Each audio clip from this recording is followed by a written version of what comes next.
তবে এবার এক ভিন্ন কারণে তিনি আলোচনায় এসেছেন। জানা যায় যুক্তরাষ্ট্রের লস অ্যাঞ্জেলেসে সাম্প্রতিক ভয়াবহ দাবানলে পুড়ে ছাই হয়ে গেছে জেমস উডসের বিলাসবহুল ম্যানশন। সরকারি নির্দেশনার পর তিনি বাড়ি ছেড়ে দিয়ে এখন রীতিমতো বাস্তুচ্যুত একজনে পরিণত হয়েছেন। দাপুটে এ অভিনেতা নিজের বাড়ি হারানোর শোকে মার্কিন সংবাদ মাধ্যম CNN এর লাইভে এসে কান্নায় ভেঙে পড়েন। এ সময় তিনি আবেগে আপ্লুত হয়ে পড়েন। বলেন, আগের দিনও আমি বাড়ির সুইমিং পুলে সাঁতার কাটছিলাম, অথচ আজকে আমার সবকিছু পুরে শেষ, কিছুই আর অবশিষ্ট নেই।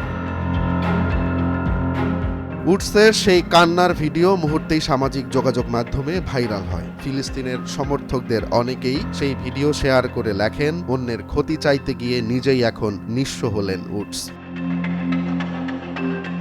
ইসরায়েলি পৈশাচিক আগ্রাসনের ফলে ফিলিস্তিনিরা নিজেদের ভিটেমাটি হারিয়েছেন। 2023 সালের 7 অক্টোবর ইসরায়েলের শুরু করা গণহত্যায় এখন পর্যন্ত প্রাণ হারিয়েছেন অন্তত 46,000-এরও বেশি ফিলিস্তিনি। তাই দাবানলে নিজের বাড়ি হারানোর পর এবার উডসের সামাজিক যোগাযোগ মাধ্যমে এসব কথাই মনে করিয়ে দিচ্ছেন ফিলিস্তিনি সমর্থকরা।